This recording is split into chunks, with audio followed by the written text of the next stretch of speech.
Tầm chưa nhá. Tầm đã vô đi, tầm ở tầm chưa rồi tầm bốn rồi. Dạ em nhiều.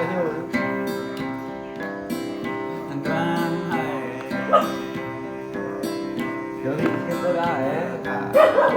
Và thấy Từ lớn lắm nó sẽ vô tầm chưa này.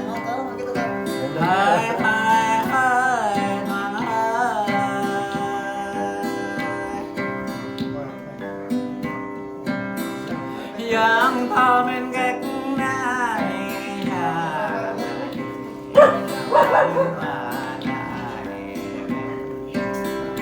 gan hay yang thao men gan hay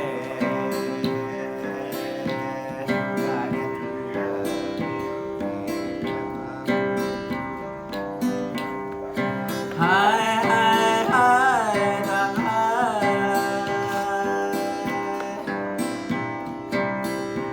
thế thế gan ăn yang em ấy thôi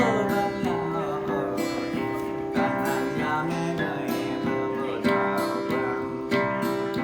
gan hay gan ăn yang vừa đào ai đi đó là gan hay có cô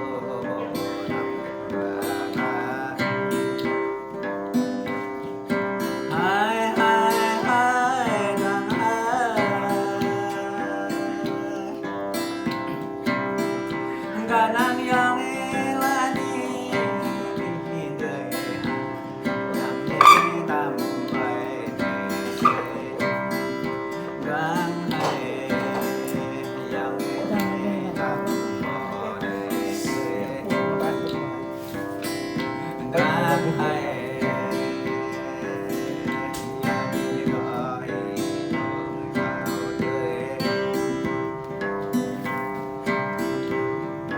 hai hai hai đang hai yang mai lắng tôi ya bất bình ya mai lắng để ya điện nó ra gan hay rất buồn ya mai lắng để ya bạc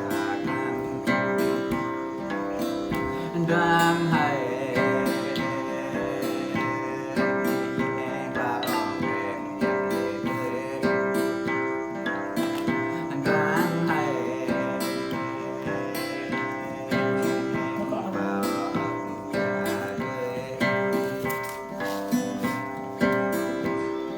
hai hai hai đang hai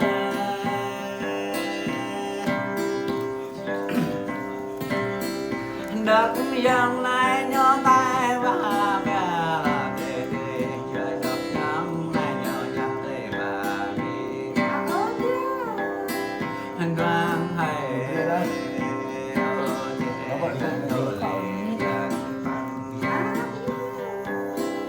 gan hay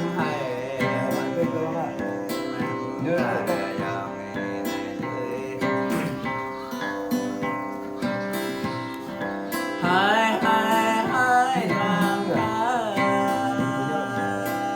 to đại thao ninh nhặt yang mang trái cả nhau về qua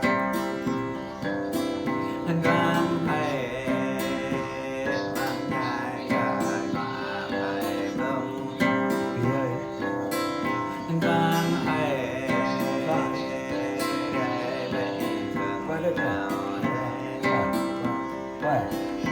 gan hay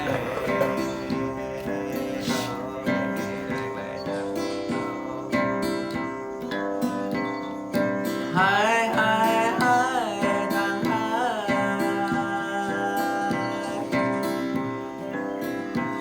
năm cháu có đó đi gần năm cháu có đi nhà Là có biển đi cho về đúng không? Có gọi để cho về.